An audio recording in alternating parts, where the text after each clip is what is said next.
marvelous things to eat and wonderful games to play.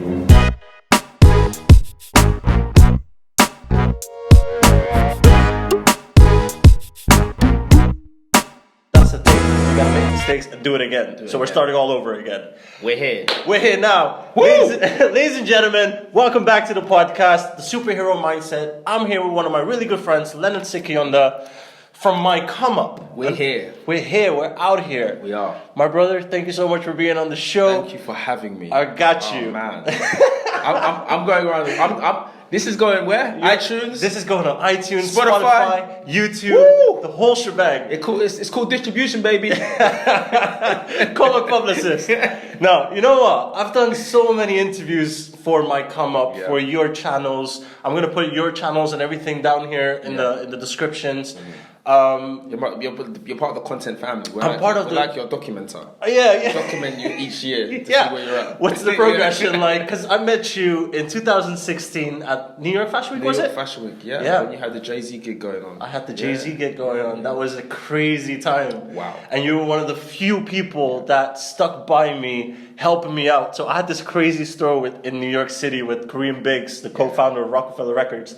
And I had a bunch of friends and met Leonard there, and he was like literally going in, helping out, like with the store setting up, fellow entrepreneurs don't do this enough. When you see another entrepreneur that's really doing it, not talking about it, not trying, not hoping, not got this great idea that they need to get invested in, but they're actually doing it in the real time, and you have a moment of free time, help them.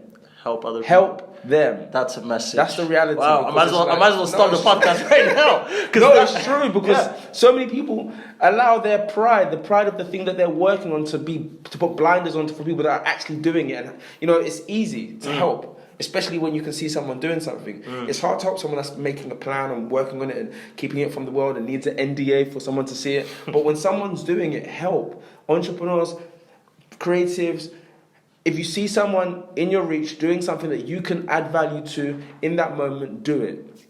It doesn't take anything away from you. That's an amazing message, and I appreciate you, and I think that's an amazing mindset, and it's one of the reasons why I feel like you've been so successful, because your entire business is about inspiring other people, about helping these young entrepreneurs and creatives. You give them a platform, you support them mentally, you support them from a business angle.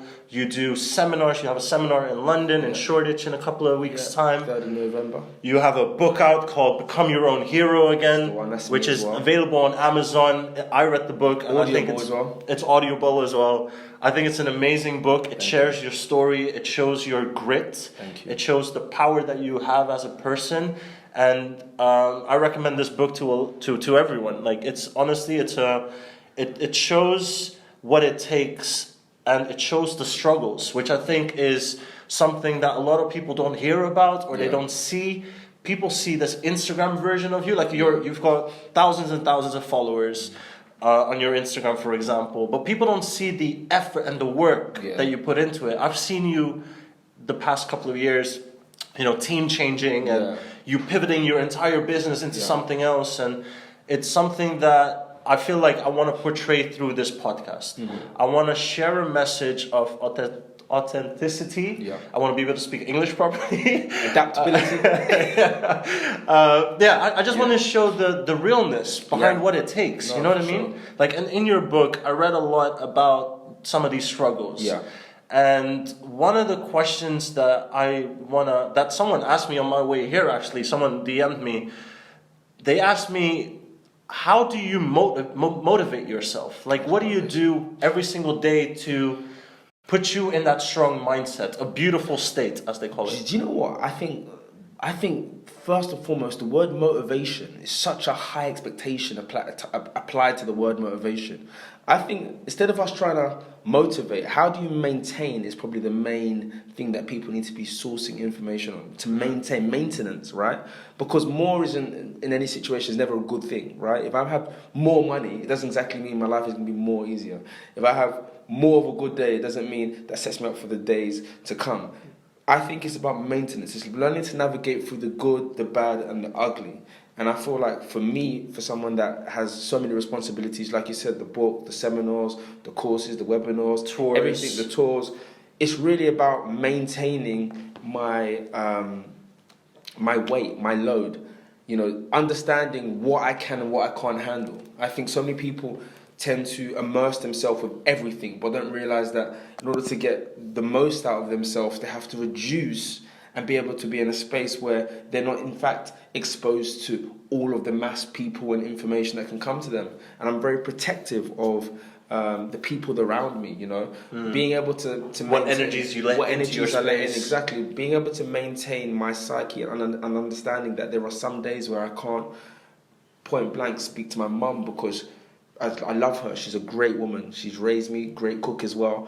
But she's known for asking, and there are some days... That's moms, though. That's what moms do. Especially as you get older. But there are days where I have to communicate and be like, Mum, for this next 2 days, I really need to focus. Can we continue this conversation 2 days from now? And it's being able to create a value proposition where you're not afraid to say to friends, family, or lovers, like, I need this period to work on me, so you reduce the load. So for me, it's about maintaining my spiritual space and also the information I'm taking. Waking up and using Instagram straight away, that's not a healthy diet. Right, being able to see, which is quite funny that you're saying this, because you got rid of Instagram. Oh, for a couple of days, you took a break. Yeah, I take diets. I delete the app just to reprogram myself from seeing, not being scared of the bored thought. We get so occupied with when we have a blank moment and pick up the phone. And I use it for business. I don't use Instagram really for the people that are on there. I use it to communicate the message and provide people with the products I have. That's quite funny that you say this, because I remember a conversation we had a couple of weeks ago about, because I deleted my Instagram for a couple of months. For months, yeah. Right? And then you were one of the people going, my mission is to get you back on Instagram. Yes, yeah. My mission is, and I get what you're saying. Because I think it's a give and take. It's like, you always got to test yourself. Am I the user or am I being used by it? Right? And I think the way to break those patterns, it's not me sitting here saying I'm deleting Instagram forever. It's understanding that I don't need to have it at 9 in the morning. I don't need to have it at 10 in the daytime or at 1 p.m. I can go on there and schedule everything to come on when I'm posting, and I can delete it. Everyone else can comment and communicate on that basis, and I can come back and give feedback to people. Do you feel like a social pressure through Instagram? No.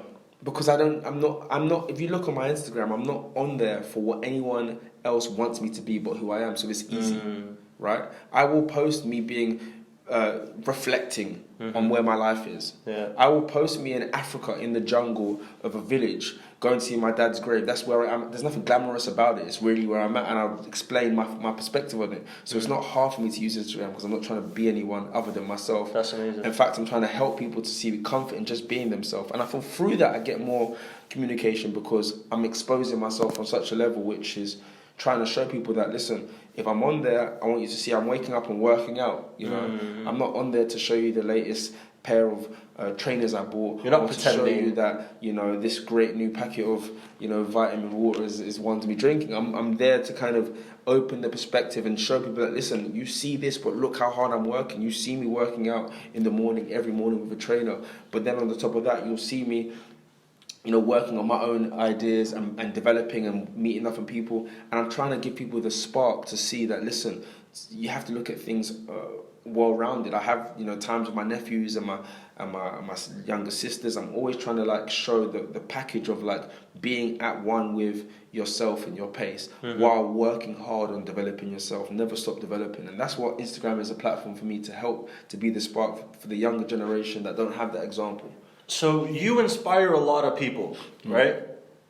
You motivate a lot of people, but who motivates the motivator? Who inspires you? Once again, the word motivate, I think, is too high of an expectation. I'm a student of life. I like to learn from people. I think information is one. Can you give me 3-4 people that you've learned stuff from? I never learn directly from people. I learn from their stories. I'm a documentary anthologist. I know all the documentaries. I'm into Muhammad Ali's, I'm into the Tyson stories, I'm into Napoleon Bonaparte, I'm into greatness. I study greatness. There's a great saying, study the greats and become greater.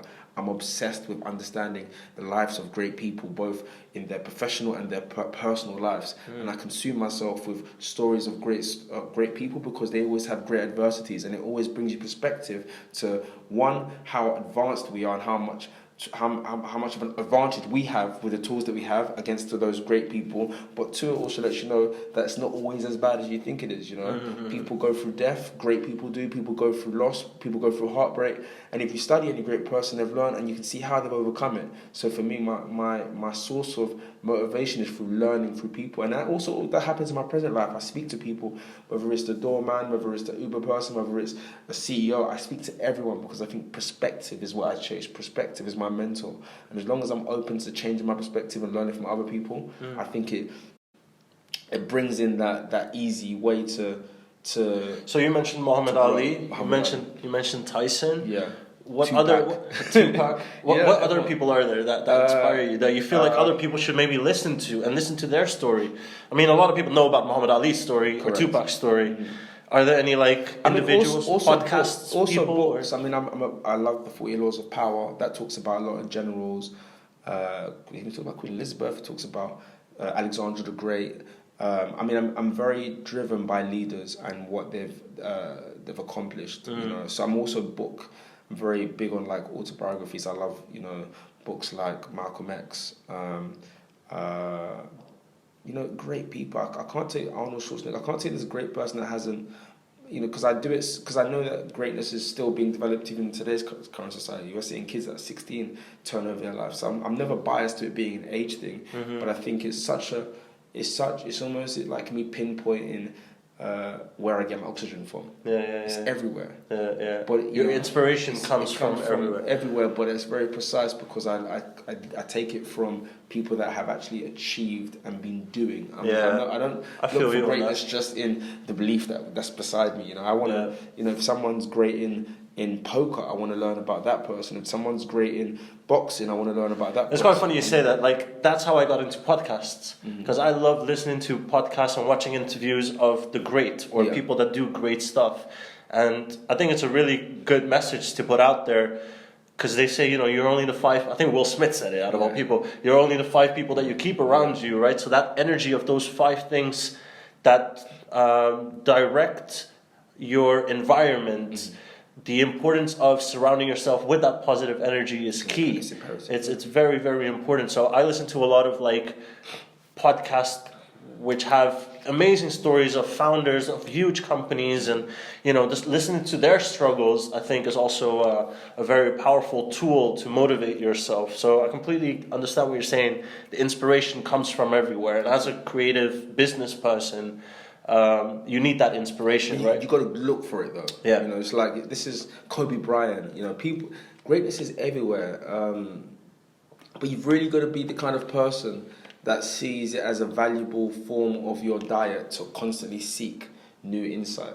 It's got to be part of your diet. It's not going to be something that it's going to fall upon your lap or wait for somebody to recommend. It's got to be part of your diet. It's got to be part of you to... In your book, actually, you have a quote which says, "Your life is your party, but only if you control the invitation list." Correct, yeah. Do you want to elaborate on that? So it says, your life is your party, but only if you control the invitation list. Yeah. So is that sort of filtering out... That exactly goes back to what I was saying about maintaining. It's reducing the mass. It's understanding that we live in a world where, every second our eyeball, sees over 6 million images. That's just our eyeball, that's colours. Then we take it into the world, we're seeing how many products in this one room. We take it into society, we see how many human beings are. Then we take it into races and demographics and genders. We have to filter through that. And the mass doesn't mean, more and good. In fact, in order for us to become more in peace with our divine order, we have to become more centered with who we are and comfortable with who we are. We need to get to a point where we're unshakable, where we're not doubting. Should I have grown my hair? Should I have had more makeup? Should I have not had this kid? Should I not? No, we are exactly who we're supposed to be, and that's why it's the word again on Become Your Own Hero, because we're already the hero. We just forget because of the mass information. The mass information tells you that this is a supermodel. It tells you that this is how your body should be. It tells you how this is the example of success. That's marketing. But who we are, we have the capability of making that definition. I love that. What's your superpower? Damn. That's a good question. My superpower is vision. Being able to see something before it's reality. Being comfortable in that as well.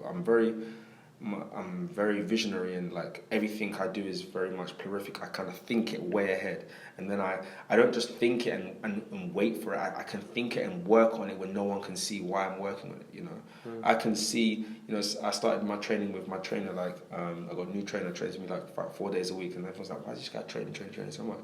But I'm like, a seminar's gonna come. I need to be prepared for that seminar. And I'll work for 4 months ahead of that seminar, knowing that I'm going to get to that place and I want to be the peak version of me, right? But some people misconstrue that as being prepared. But imagine when you're your own boss, when you're your own dictator. I could easily be like, I'll do that 2 weeks before. But when you have vision, you can discipline yourself as if someone else is your own boss, and commit to doing the steps in the dark, up until the point of that vision becoming reality. That's my superhero skill, to have a vision of doing a book. I don't know the reaction of what the book's going to do. I don't know if people are going to pick it up. I don't know if people even read books in this society. But only until, you know, to sit down and write a book with no one telling you, I'm going to buy this from you, or no one telling you that I'm going to post this or share it. That's vision, right? And I think that's a skill set that this generation, you know, can really adapt, because it's like, I posted this video on my Instagram the other day. It's like, I was ready for everything I have when I was 18, but I'm not getting things. It's 10 years. I'm 29. Yeah, I'm getting things that I was confident I was ready for when I was 18, and that shows you that sometimes it is time. It's a journey. You know, just because we're ready for it, reality doesn't react to what we're ready for. It reacts to what we prepare for. So really, I've been preparing for 10 years for moments that are happening in the next months. You know, I've prepared 10 years for that moment of the book coming out, 10 years for that moment for me to do the seminar, 10 years for me to be able to articulate myself now on your podcast. Yeah. There's a funny story about Picasso. And basically the story is Picasso was sitting in a restaurant, and this lady comes up to Picasso. She goes, "Oh my God, Picasso, can you please draw on this napkin and I'll pay, like just draw something on this napkin." And Picasso draws something in like 2 minutes. And he goes, "Okay, that'll be $20,000. And the lady's like, "But it took you 2 minutes to draw that." He's like, "No, it took me 20 years to do this." I like that answer. You know what I mean? And I sort of feel like, you know, it's longer. It's not just the last 4 months. You've been working at this book for 10 years. Exactly. You know what I mean? And that's what people don't see. And that's what social media blurs. The journey. Yeah. You know, just to see somebody from where they're at. And I always emphasize this. I'm so lucky that I didn't start when I was 18 and Instagram was there, because I dealt with my highs and lows and was able to adjust by myself. You know, I wasn't focused on showing you that I'm a good entrepreneur. I was focusing on, can I pay my bill? You know, I have entrepreneurs that have business plans and photographers, and their Instagram says entrepreneur before they have a business registered. You know, I don't know if they're prioritizing a caption and a photo, or if they're prioritizing creating a business. There's two different elements. Completely. And a business is boring. It does require you to file taxes. It requires you to do admin. It requires you to have days where you're like, is this meeting happening or not? It's boring, and you can't articulate that to the world. And fortunately, 10 years later, I can have photos which look a bit more better, but that's because of when I was 18 in a bloody car driving around as an estate agent trying to get one deal done for a company on a Saturday. That's how, you know, the journey leads to those images that you can see now where I'm a bit more relaxed. But that's not a manifestation of me reacting to Instagram. It's me having that journey and then sharing on Instagram. And I think that's what people miss, the idea of like living your journey. If you're 18, 19, don't prioritize that Instagram. Don't prioritize showing people. Go through the feeling, go through the emotions. Feel that moment you got £10 in your account, or $20 in your account, or $5 in your account, and build it up again so you can get thousands in it. You know, go for that emotion of having that partner and losing that partner and still having to get through that business. Go for the emotion of like really digging deep and flipping a business partner leaves you or staff leave you. Go through those emotions. Don't focus on sharing it, because the more you go through it, they build it. And you don't want to, the worst thing you can ever do is miss out on the building process. That's the worst thing you can do, because you are too focused on sharing it. Because what happens when you share it and then you don't have it? You have to delete Instagram, and you're probably going to emotionally blow your whole mind out, because everything you are is what you've been sharing. You know, so when you take it away from that, you remove that pressure, remove that anxiety, remove that extra layer of stuff that you have to do. Focus on the thing and then share. You just mentioned anxiety. How do you deal with anxiety? I I wouldn't say I per se have anxiety or I feel like because I've always been quite self-absorbed and very happy with my own space and my own energy, I feel like I'm very in tune with how I feel, right? And I don't create pressures. Unfortunately, we cannot have number 10 level days every day, Monday to Friday, right? Some days you're hitting 3s, 4s, even 1s, right? And I feel like the art of living is understanding what number you're at per day and creating days where you're able to step out of the expectation that you create for yourself, i.e. working results, and also stepping back and learning. Like, for example, on a Wednesday, I always arrange to get a massage. I kind of tend to watch more of a documentary on a Wednesday and work a little bit, but quite light, without having to have open thought, giving myself the space to be fully ready and recharged for the Thursday. Whereas I feel like people in the situation where they're having episodes, I call them, they have these episodes and then they're still trying to meet an objective and they're still trying to have the expectation of that bill. You're having a shitty day and you're still trying to fight and it's not working out. And you get frustrated. Exactly. I know that feeling. And the concept is that work is going to be the solution. But reality, no. Work isn't the solution for those episodes. Actually, working on yourself is the solution. Because you're in this for the long game. You're not in this for today. The world and the day last for longer than the day. And let's be very, very clear here. We were not all entrepreneurs, right? We were not entrepreneurs when we were 4, 5, and 6. But those days where we had that toy day, or those days where we had that day in the mud, or with that worm, or shitted ourselves, that day led us to this day, right? So even the days which we had no control over have still led us to this day. So that means there are no such things as a good and a bad day. It's just about maintaining, right? Because if I hadn't had that day in the park where I fell down the slide and fell down, would I be here at this moment in time with you to do this podcast? Yeah, right? yeah. So that shows you that it's really not a matter of having perfect days or having awesome days every day. It's really a matter of navigating our emotion for the day to understand what we can actually do and reducing the expectation and realizing that we're in this for the long haul. Because if I could, maybe this Wednesday I'm going to have this massage and do less work, but me feeling okay for the Thursday and the Friday will be able to help me for the next 3 to 4 years. But because I made sure I worked on me, and that's a key thing with anxiety. Understanding when you should be working on you and when you should be working on that episode and understanding it. Don't blow your mind up on that day with more Instagram, more doubt on yourself, more gossip TVs, more reality shows. No, on that day, reduce it all. Feel. Do I feel sad? Do I feel happy? Feel on that day. Have an earlier night, chamomile tea, things to calm you. Then come into the day and you'll wake up in the morning and you'll be like, wow, that day felt like... How many of us feel like a day is a lifetime, but really it was just that day? Yeah. You know what I mean? It's like, I remember when I was in school and I had an exam to do. My entire life and everything revolved around that exam, man. It was everything. It was everything. If I failed this exam, I'm a nobody for the rest of my life. That's how I felt. Yeah. And now, 10, 15 years later, I don't even remember the grade that I got. Yeah. You know what I mean? It doesn't really matter that much. I'm not saying go out of school. Remember your driving license. It all revolves, and that one day or that one thing is going to be the thing that pushes me forward, when in reality it's more the consistency and that maintaining and doing a little bit day by day, so that you can look back 10 years from now and be like, hey, here's the result of something that I did. Very cool. In the superhero theme, even Superman's got kryptonite that breaks him down. What's your kryptonite? Well, kryptonite is when the rock makes him weak or something. The kryptonite is like something that can break you down. Throw you off balance a little bit.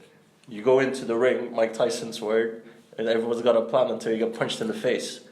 Negative people. I feel like there are sharks in suits, or I'd like to say there are wolves in suits. Just negative people. People present themselves as people that can help you, and learning to navigate people this is a people society. People help people, or they break people. You're either one conversation away from the new version of you, or you're one conversation away from going into a worse version. And that's the same for one person away or one person away from disrupting. I think it's about people. My kryptonite is negative energy. And that's one of the things I pride myself in. I'm very, very, very aware of my space and who comes in it. And I don't judge someone based on what they say. I judge them off a series of who they are, right? And 9 out of 10 times, you can really judge someone based on what they really do. You meet that person, and every time they meet you, yeah, you know, business is it's really good. You should get into it. You know, I'm working on this idea. I've got this great guy I can't talk about it right now. You meet them again. Yeah, well, the guy's going to call me up on Wednesday. You meet them again. Oh, well, yeah, you know, I'm not really sure I want to work with that guy. I might just do it again myself. Not my kind of person. Because you speak more than you do. And if you speak more than you do, that means you have no exchange to give me, because I'm somebody that's doing. I can deal with you because we understand what it's like to have our money at the brink of everything which we've just reinvested, right? We know what it's like to have an investor be interested and pull out. We know what it's like to have our name and our pride on the line. We know what it's like to overpromise and have to still achieve. We understand what that's like. I can't talk to somebody that only stops at as simple as a sentence when it comes to explaining what they're about to do. When I'm really I'm in the sea, I'm in the ocean, I'm with the sharks. Tell me how I dodge the sharks. Explain to me how I jump on that turtle and glide across this bloody ocean. I want to know, and that's what I focus on. And if I misconstrue people that can give me the information on how to survive the ocean with people that go swimming in it, then I'm in a problem. Very interesting. That's a. I mean, I'm quite similar in that sense of I can't deal with, and I think I mentioned it in your interviews, the one where you were asking me the questions. Dealing with negative people, I just can't do it. I cut people out. It's just not the right time for me in that space. But you can't take it personal, because what I've realized as well is that it's all feedback, right? I'm almost like, I call it like, it's like Morse code, it's like a sensor. Like, I don't take it personal if someone's not the person for me, and I don't even want them to feel that, you know. But I think it's my job to constantly be navigating with, is this person giving me the right signals? And if I feel the wrong signal, they will never know that I felt that signal. They just won't be meeting me loads or talking to me loads. And they might just assume it's because I'm busy. They won't actually know that I've decided that. And I think that's what it's about. It's about understanding how to navigate and navigate through negative people without it being a concern. Because some people get caught up in it. You know, that person's negative. I'm going to tell 5 other people that person's so negative, and then they become negative. You know, and it's not about that. It's about just assessing, feeling, and then just be like, okay, I understand that person. And some people you can even understand it like, I could, but there's still clear signs. And I'm more like, any sign, I'm done. You know, but not done in a way it's abruptly. It's more like, you just won't hear from me like that. What would you tell your younger self, let's say 10 years ago, when you were a real estate agent for a while? What's that? Because you didn't go to university. Instead of going to university, you went into work straight away. Yeah. All your friends went to university. Knowing what you know now, what would you tell your younger self? What's that one message that you feel like would have helped you for 10 years? It's a 2-part. It would be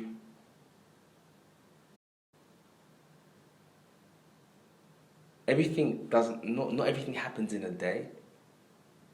Work on what you're working on, but trust the process as well.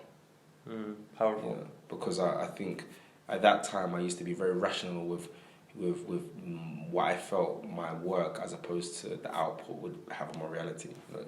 Whereas now you learn as you get older that the work you did was crazy. How much you think about how much you work, and then you realize, hang on, when I get this staff member doing this, I can pay someone to make me money.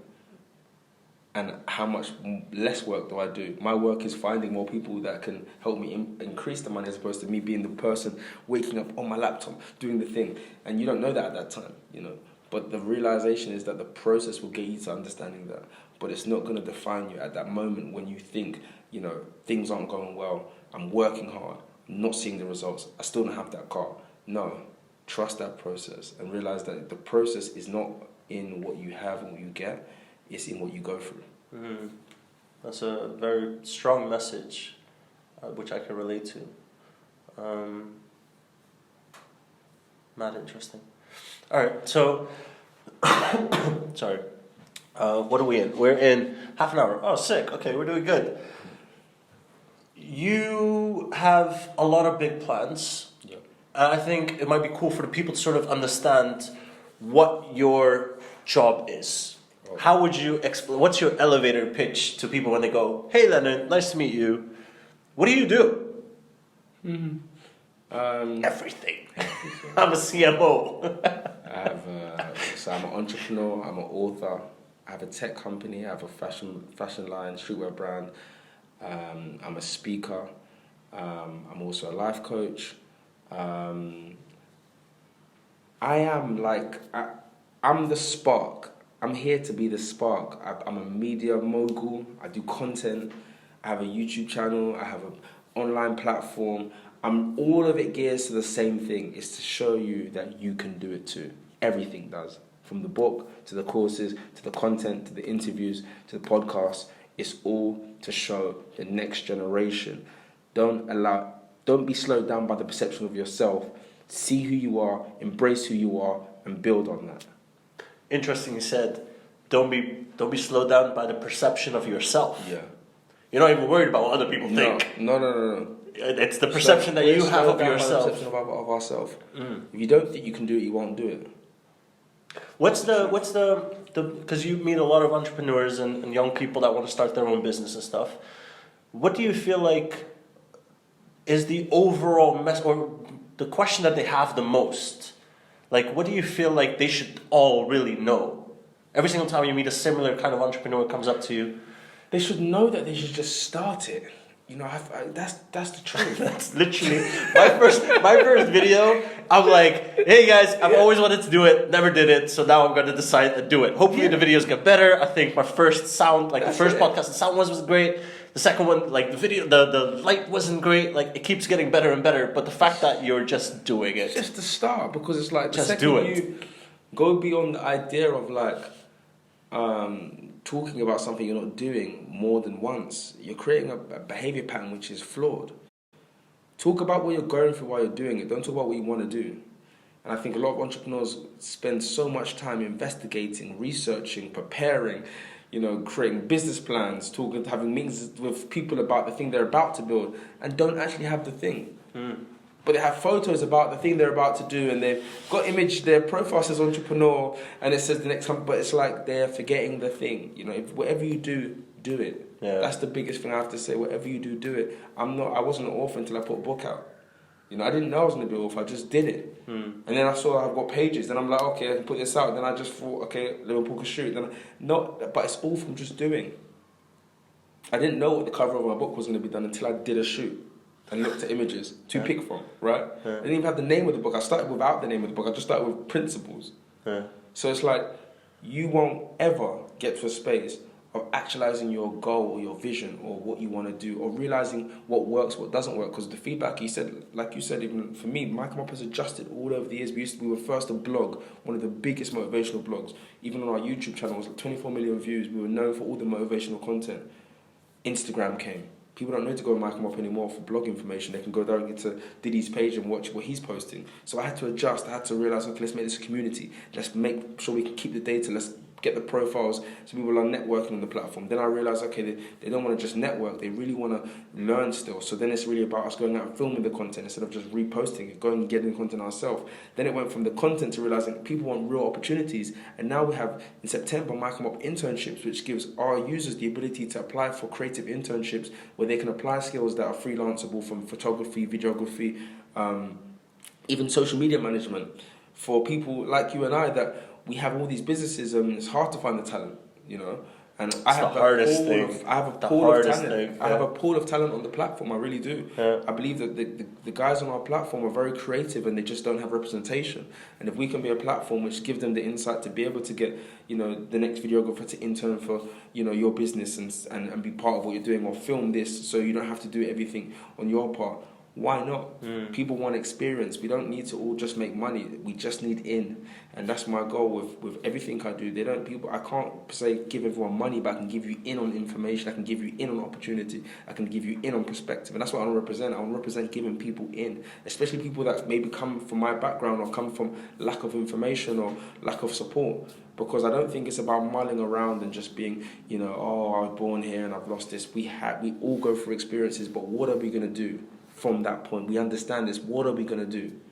Are we going to surround ourselves with other people that feel the same way and make us feel good about how we feel? Are we going to step to the side, analyze ourselves? I can't speak well. Okay, I'm going to work on my vocabulary. I can't communicate well. Okay, I'm going to go to a few networking events and work on that. I feel intimidated with other wealthy people. Okay, I'm going to put myself in environments where I'm around wealthy people until I'm comfortable. What are we going to do? That's the question. And I really want to be the push to push people through, because that thought exists in us. But the only difference between that thought becoming a reality and us doing it is us flipping doing it. Start something. That's it. Start something. Go out and do it. Do it, yeah. I feel like, the same. That's a very good message out there for a lot of young entrepreneurs and people that have messaged me with questions after they listened to the first 2 podcasts. Just go out and do it. Don't worry about it too much. You don't know what's going to happen tomorrow. You don't know how you pivot your business into the next thing. You don't know. You just have to trust the process, and somehow the universe will align it to make it work. And the last bit I'd say for that young entrepreneur is that people aren't buying into perfection anymore. They buy into consistency. Yeah. If you can be consistent, even on a bloody GoPro camera, but consistently post on that GoPro camera or that mobile phone camera consistently, believe me, people will believe you. Yeah. And just because they believe you're going to do it, they just start looking at it.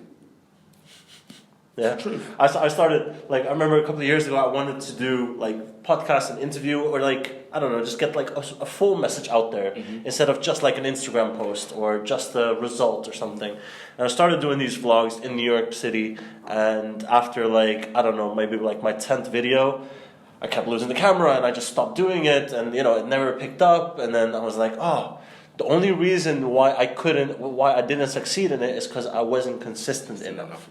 If I was still recording every single day like I was a couple of years ago up until today, I would have so much footage and amazing. I would have shared my story from the last couple of years, but I just wasn't consistent. And this is the thing. There's 2 things about that. One, people miss, you have to be comfortable with dance with the silence.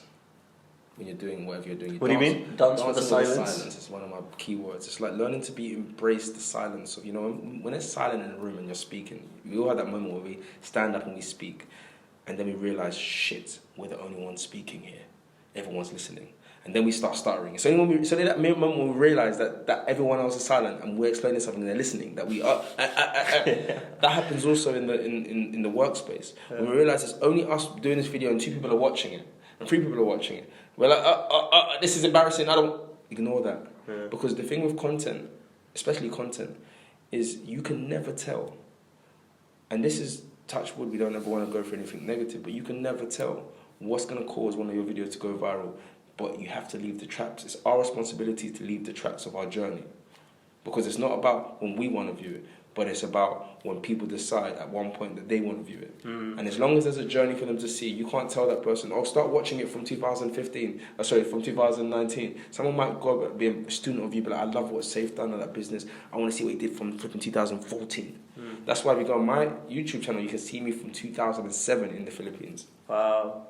I want to see that video. Yeah. That's crazy. That was 12 years ago. You have a YouTube video. I didn't even know YouTube was around that time. I did. So it's you want to leave the tracks, because that track, my book I wouldn't feel comfortable writing a book about that journey if I didn't have proof, if I'm just saying it. But the fact that you can actually go on YouTube and see me in the Philippines, it just reinforces. That's crazy. Technology allows us to do that these days. I'm shooting everything off an iPhone, just to keep it simple, so I don't have an excuse. I didn't bring my wire for my microphone, and none of that. This is just real, straight off the camera, straight off my phone. I think, and keeping it in the technology space. Obviously, you have an app. How did the iPhone change your life? Because we went from having a BlackBerry, playing Brick Breaker, to all of a sudden having magic in our hands. Any app, you could FaceTime, you can email, you can take pictures. I think it just helped me manage Instagram. I don't think it done much for me, personally. I think it helped me manage Instagram and maybe just made me have more. So I won't even say it's a benefit. I think it's made me have more stuff that I didn't really need. That you didn't really need? Yeah. I didn't need to have... when I had a BlackBerry, I didn't have Snapchat, I just had my people I'm going to call, I'm going to message, and that was it. Yeah. Kind of liked it basically like that. Yeah. So I think it's great in this... What are your 3 favorite apps right now then? Favorite? Yeah. The most used maybe? Or not favorite? Your favorites? My app? Yeah, MYCOMEUP. MYCOMEUP app. See, he's such a salesperson. Yeah. This guy has... You're on point, man. Instagram. I and Gmail. And those are also the most used, I'm guessing? That's the most used. And WhatsApp here and there. Right. Interesting. Dealing with Instagram being one of them, you said there's not so much social pressure as it is your own pressure. How do you feel like it's changed the way that you do business, Instagram in particular? Because you said, you couldn't delete it because you're doing business on it. Because it's a world market, man. If you use it correctly, you can really access people that you never could access at the click of a finger. And it kind of neutralizes everyone because it's not so quality driven. I mean, people go on Instagram Live and have hundreds of thousands of views, and that's still wrinkly here and there. So it's like it's not biased to it being about perfection. It's more about consistency. And I would say it's a process because it does take work. People, the consumer has changed. Like I think the younger generation does see it as their form of TV. So if you're appealing to a younger consumer, you have to understand that person sees you as a TV show, and if you're not sharing to them, you're almost like a dead TV show. There's a rule in radio that there shouldn't be silence. It's the most illegal thing for a radio station to have a moment of silence. Like they're not meant to always have something playing. So it's the same as like social media. For someone that's a younger consumer that's on it, their view of you is to be a provider of content. So it's not seen the same way as us, who may be a bit more older. Millennials, we're kind of more like, we're doing this. They're more as passively using it. I remember my sister used to come to my house and watch movies on her iPhone. I'm like, you're watching it on this small screen. It confused me. But then I came to realize that that's how all of them are. They're all watching YouTube and shows and Netflix on their iPhones. I wouldn't. I mean, I want a big screen. I want the big screen experience. I don't know if that's an old school thing, but I want the big screen experience. Where the younger generation want the small screen experience. It's really, they want the mobile experience, should I say. You have to be able to target these different consumers based on where they're at. And I think they are also on Instagram. They're on Snapchat. They're on all these other platforms. What are the two next biggest apps that you think that are going to be popping in the next couple of years? I see it shifting away from apps and being more the app being a person. That's what I see. I think we're becoming more personalized. We're gonna start curating who we want to watch. Right. I think it first started off as let's follow everyone as our friends and build this network, and then we'll watch what our friends do. But I think we've got to the point where we realize some of our friends do nothing. Some of our friends post silliness, and I think after a while they also add on to the glunk or that affects our minds of feeling tired. I think it's going to become to a space where we're more curated in regards to seeing people that influence us as people we subscribe to as individuals. And there'll probably be a breakthrough where people are able to create their own app of who they are. People can get doses of who they are directly without it being affected with all the other mass. If I'm into Diddy, for example, or Jay-Z, I can just download the app of Jay-Z and be up to date with all of his information and insights, because that's what I want to watch. I don't want to hear Ariana Grande. I don't want to see, Paul from down the road. I think it's going to become more personalized at a certain point. And you see that with the integration of like what WeChat has done with everything being in one app. They've put WhatsApp, they've put Instagram, put all in one systems. Yeah, so you can see things becoming more one, and I think more individual. Because as technology broadens, it's going to be really a battle of feeling versus convenience. Convenience is technology, is speeding things up, automation. A feeling is something automation can't give you. Interesting. So I definitely see it going down that road. We got a couple of minutes left. Now, this is my third podcast. I've asked my other two guests this question too. If you were to have a superpower to change the world, what would that be? And why would you have that superpower?